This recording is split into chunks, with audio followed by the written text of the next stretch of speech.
जय माता दी भक्तजनों। माता वैष्णो देवी के दर्शन के बाद भैरव बाबा के दर्शन करना बहुत ही आवश्यक होता है, अन्यथा माता वैष्णो देवी की यात्रा पूरी नहीं होती। तो चलिए शुरू करते हैं। इस यात्रा की शुरुआत करने के लिए आप भारत के चाहे किसी भी राज्य में रहते हैं, सबसे पहले आपको आना पड़ेगा माता वैष्णो देवी कटरा। तो सबसे आसान और उत्तम साधन है इंडियन रेलवे। इंडियन रेलवे लीजिए और पहुंच जाइए माता वैष्णो देवी कटरा। अगर आप रेलवे के थ्रू नहीं आना चाहते हैं तो आप भारत के किसी भी राज्य में रहते हो, अपने वहां से स्थानीय बस पकड़कर कटरा तक पहुंच सकते हैं और इसी से आगे आगे का सफ़र शुरू होता है। कटरा से आगे जाने के लिए आप चाहें तो हेलीकॉप्टर फैसिलिटी ले सकते हैं। आप इसकी बुकिंग ऑनलाइन माता वैष्णो देवी श्राइन बोर्ड के थ्रू करा सकते हैं, अन्यथा ऑफलाइन की बुकिंग के लिए निहारिका कॉम्प्लेक्स जो कटरा में ही है वहां पर जाकर इसकी ऑफलाइन बुकिंग कर सकते हैं। यह आपको 1.5 से 2 मिनट में माता रानी के भवन पर उतार देगा। हेलीकॉप्टर के चार्जेस 1800 रुपये वन साइड आपको होने वाले हैं।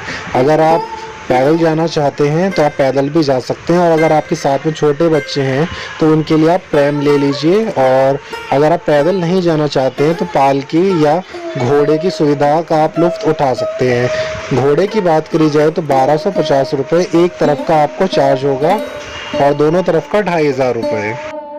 अगर आपके साथ में सीनियर सिटीजन्स हैं तो सीनियर सिटीजन्स के लिए घोड़ा और पैदल यात्रा को छोड़कर पालकी होता है बेस्ट साधन। आप पालकी को बिल्कुल प्रेफर कर सकते हैं, और आप चाहें तो रास्ते में जाकर अर्धकुंवारी पर रुक सकते हैं और अगले दिन सुबह जल्दी उठकर माता रानी के भवन पर पहुंच सकते हैं।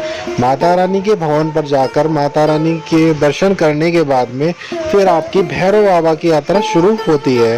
और ये नज़ारा है माता रानी के भवन का। माता वैष्णो देवी के भवन की दूरी सांझी छत से मात्र 3 किलोमीटर की बचती है।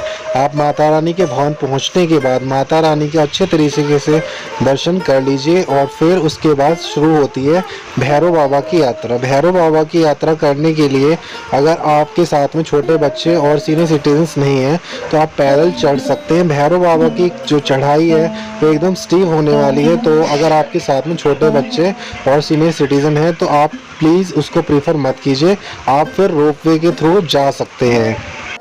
रोपवे की टिकट के लिए आपको 1.5 से 2 घंटे अपनी बारी का इंतज़ार करना पड़ सकता है। इसके अलावा टिकट कंफर्म होने के बाद भी अपने नंबर आने के लिए आपको पौने से 1 घंटे तक वेट करना पड़ सकता है। अगर आपके साथ में छोटे बच्चे, सीनियर सिटीजन्स, महिलाएं नहीं हैं तो आप अपनी इस यात्रा को पैदल चढ़कर मात्र आधे से पौने घंटे के अंदर भी पूर्ण कर सकते हैं।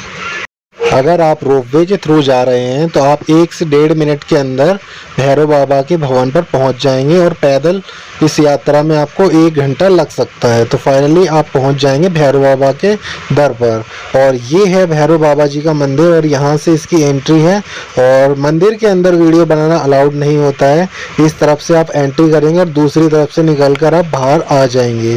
भैरव बाबा के दर्शन करने के बाद ही आपकी माता वैष्णो देवी की यात्रा सफल होती है।